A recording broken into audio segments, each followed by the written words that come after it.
Takže poprosím vás, tu si dajte prezentácie, respektíve tam asi aj máte, a potom dajte pokračovať.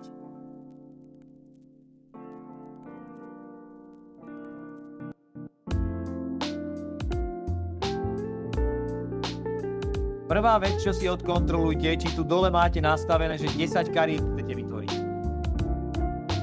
Teraz tu na dole ešte máte formát. Tento formát je dobré si nastavovať. Keď si kliknete na ten formát, tak my sme si vybrali prezentáciu a on ju robí ako východziu. To znamená, že má nejaké nastavené východzie veci. A keď si necháte tú východziu, tak sa niekedy stane, že tie texty sú mimo ten slide. Klasický PowerPointový. Tak tuto si musíte nastaviť 4:3, toto. Aby to presne bolo na tú našu prezentáciu v PowerPointe, ktorú klasicky robíte. Lebo niekto tu niekedy má jednu, vygeneruje iba jednu. Takže a teraz dáte generovať a tá gama vám začne generovať tú prezentáciu pred vašimi očami.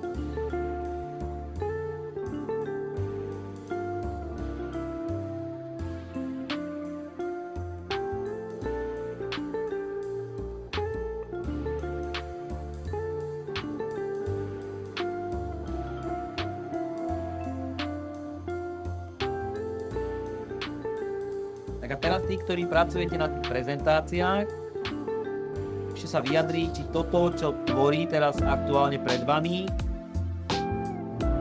je ako keby efektívnejšie, ako tvoríte vy. Či sa vám to páči.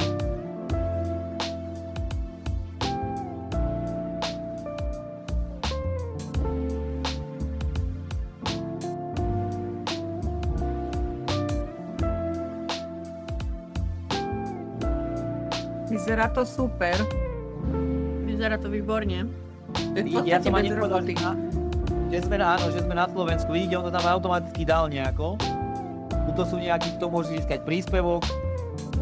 Čiže vidíte, že akým štýlom, vy ste mu dali nejaké, ale dôležité je tie podklady mať kvalitné.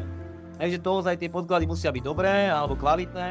A následne, keď už je to kvalitné, tak potom on vám vie vytiahnuť sa tieto veci. Samozrejme, čo sa týka nejakých pozadí, farieb, to všetko si viete potom ako keby zmeniť, urobiť a tak ďalej. Čiže máme tu vytvorenú nejakú prezentáciu a teraz ideme si to ako keby vyexportovať, lebo zatiaľ to máte niekde virtuálne a vy teraz to potrebujete niekde prezentovať. Tak teraz tuto máte možnosť, že dielať a teraz tuto máte možnosť, že export. To znamená, vy to viete vyexportovať niekde. Takže dajte si export a tuto vidíte, že kde všade to viete exportovať. To znamená, keď budete robiť nejaké letáky, tak PDF asi najčastejšie sa robia letáky. My si to teda budeme teraz dávať do PowerPointovej prezentácie. Niekto, kto robí zase s nejakým Google, tak si to môže dávať do nejakej Google Slides, aby to vedel na Google účet ukladať. Alebo to viete exportovať ako obrázky, ale to veľmi málo sa toto robí, to keby ste možno nejaké obrázky si tvorili. Čiže my si dáme túto možnosť, to znamená, túto si dáme stiahnuť ako PowerPoint. A ono sa vám to teraz prerobí do PowerPointu a sa vám to stiahne.